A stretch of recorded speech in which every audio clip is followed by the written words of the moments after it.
반갑습니다. 타임 레버리지. 시간을 들여 막대한 수익으로 치환합니다. 새로운 한 주가 밝았습니다. 이번 주도 힘차게 시작하셨으면 좋겠고요. 정직, 손실, 겸손, 조심 다지면서 도움될 수 있는 컨텐츠 만들어 볼 수 있도록 하겠습니다.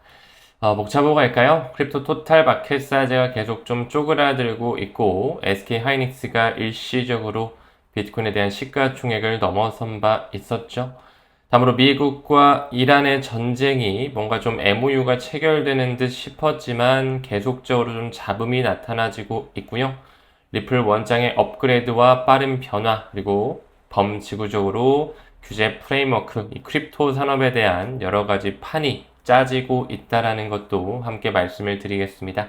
미카 법안도 7월부터 시행이 되는데 우리가 좀 어떻게 바라봐야 되는지 이런 부분 입체적으로 다뤄볼게요. 주말 사이에 역시나 암호화폐 시장은 좀 지루하고 횡보하는 듯한 모습이 보여졌습니다. 비트코인 같은 경우는 일시적으로 우리나라의 반도체 2대장 중 하나죠. SK 하이닉스의 시총을 추월당한 그런 모습도 보여줬었고 삼성 같은 경우도 벌써 13위권까지 올라와 있네요. 그렇다 보니까 SK 하이닉스가 비트코인에 대한 시총이 추월했다라고 하면서 지속적으로 우리나라의 반도체 대장 섹터 이 두 가지가 이 코스피 인덱스를 견인하는 듯한 모습이 이어지고 있고, 방송을 촬영하는 시점으로는 다행히 비트코인이 조금 회복이 되면서 사실 그래도 큰 차이는 안 납니다. 1.2조 달러 왔다 갔다 하고 다시 좀 하이닉스를 따라잡은 17위권에 이름을 올리고 있다는 게 확인이 되고 있습니다. 무엇보다 현재 암호화폐 전체 토탈 마켓캡 봤을 때 2.2조 달러가 채 안 되죠. 암호화폐 전체 만 개, 몇 천만 개 이상 넘어가는 이 크립토에 대한 시가총액 마켓 사이즈 자체가 지금 현재 우리가 잘 알고 있는 그런 빅테크보다도 작다라는 거 충분히 인지를 하실 거고요.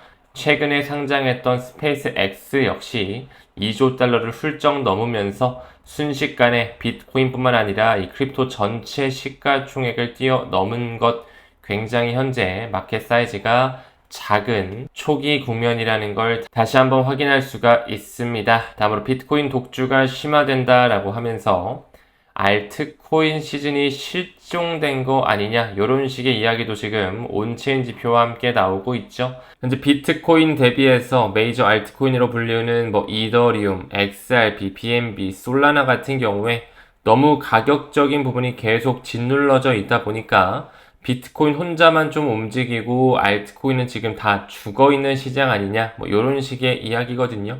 무엇보다 과거에는 비트코인이 좀 상승을 하면 그 낙수 효과로서 알트코인 쪽으로의 약간 순환매가 있었었는데, 최근에는 그런 흐름이 전혀 포착되고 있지 않죠.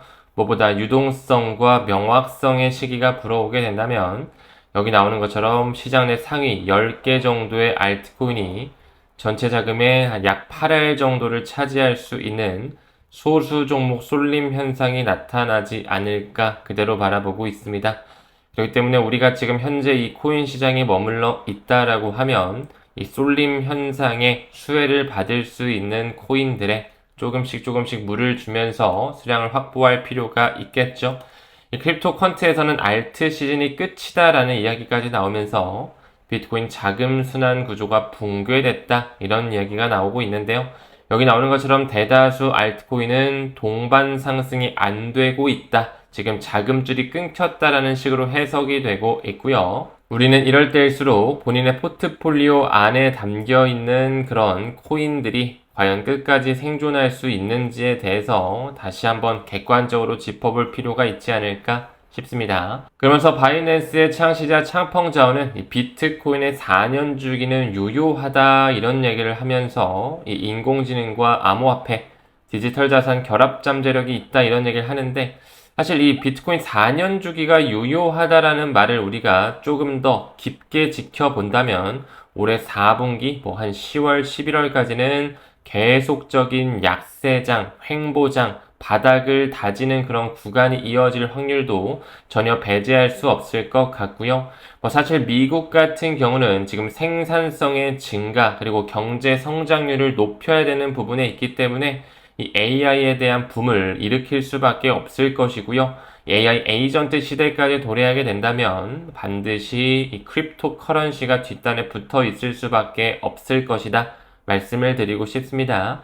현재 비트코인 같은 경우도 거의 전고점 대비해서 반타작이 되어 있고요. 이더리움 마이너스 65%, XRP도 마이너스 67%, 솔라나는 마이너스 70%가 넘어가 버리죠.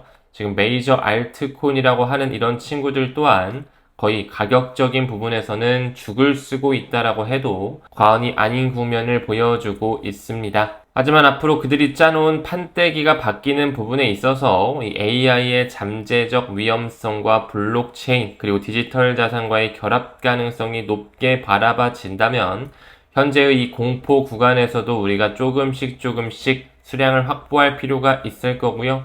이 양자 컴퓨터 해킹에 대한 위험에도 창펑자오는 기술적 대응이 충분하다라고 이렇게 또 자신을 하고 있네요.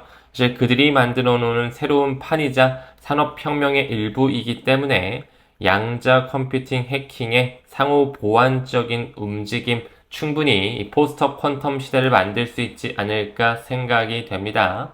다음으로 휴전, 하루 만에 무색된다라는 식의 기사가 나오면서 이스라엘과 이 레바논 지역의 헤즈볼라가 재충돌되는 그런 상황이 주말 내에 벌어졌었죠. 한 20명 정도가 사망했다라고 하는데 여기 나오는 헤즈볼라 같은 경우는 레바논을 근거지로 하는 이 시아파의 무장 조직 정당이라는 거 사실상 이란이 직접 키운 조직이다 보니까 아직까지 이란과 이스라엘 그리고 미국과 이란의 이 전쟁이 완전히 종지부를 찍었다라고는 말하기 좀 시기상조이다 라고 볼 수가 있죠.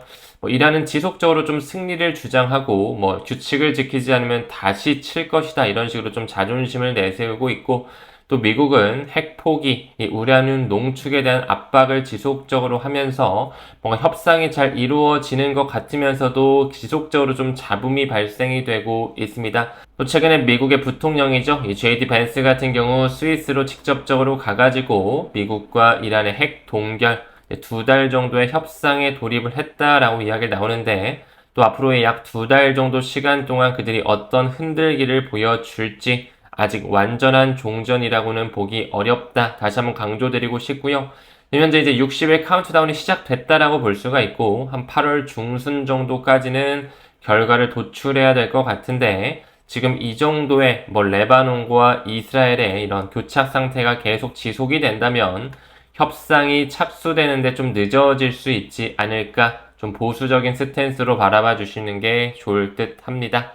다음으로 피델리티 같은 경우는 지니어스 법안을 준수하면서 이 정부의 머니마켓 펀드를 출시하는 과정 점점 더 이 MMF 시장뿐만 아니라 은행의 준비금이라든지 예금 토큰 그들끼리의 스테이블 코인이 만들어지면서 이 지니어스 액트 법안에 대한 구체적인 실효 단계를 밟고 있다 이렇게 볼 수가 있고요.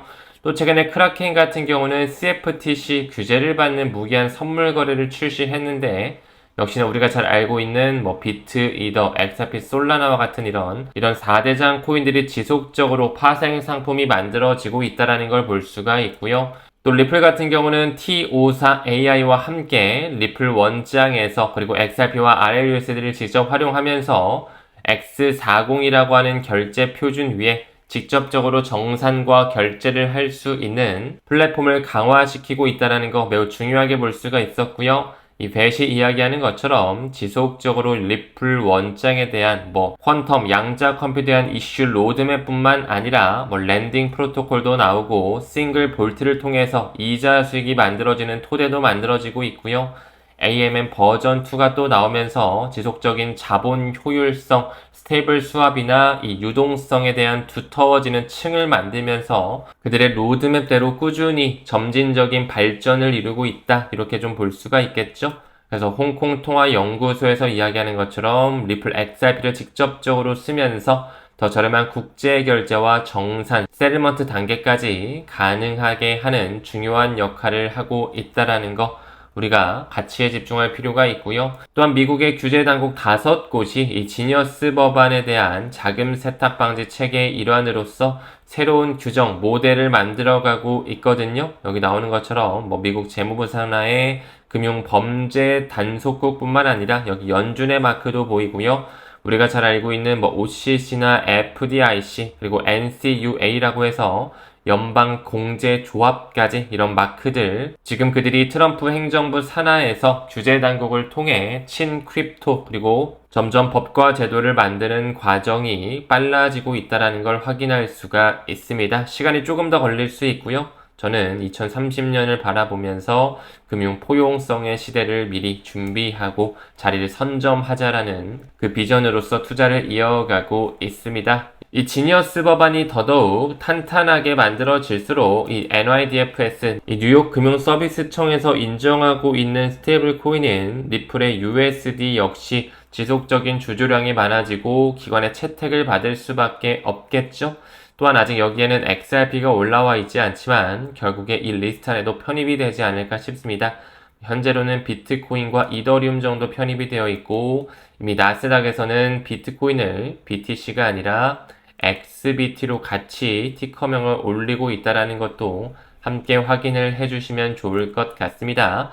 많은 분들이 뭐 베타 테스트 코인이다 이런 식으로도 이야기를 하지만 이미 사라질 수 없는 그 강을 건넜다라고 볼 수가 있겠죠. XBT로서 초대형 담보로 채택이 되고 있고요. 또한 미국뿐만 아니라 유럽 같은 경우도 이제 다음 달부터 이 유럽연합의 새로운 자금 세탁 방지 규정으로서 미카 법안도 새롭게 제정을 하고 현금에 대한 결제 한도도 1만 유로로 제한을 하는 듯한 움직임을 가져가고 있습니다. 점점 더 투자자 보호 그리고 세금을 매기고 기관들의 진입이 안전성 있게 들어올 수 있도록 체제를 구축하고 있다. 이렇게 볼 수가 있겠죠.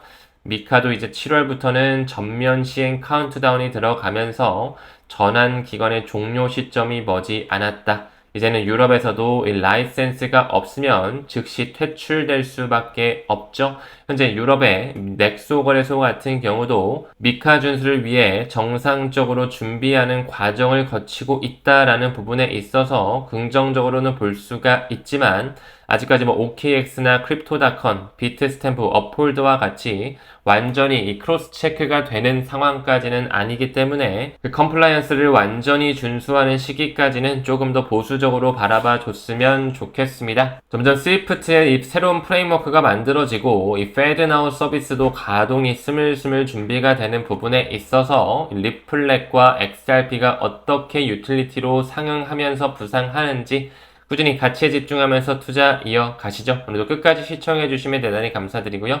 즐거운 월요일 보내시길 바라겠습니다. 우리는 모든 면에서 점점 더 좋아지고 있습니다. 감사합니다. 성투합시다.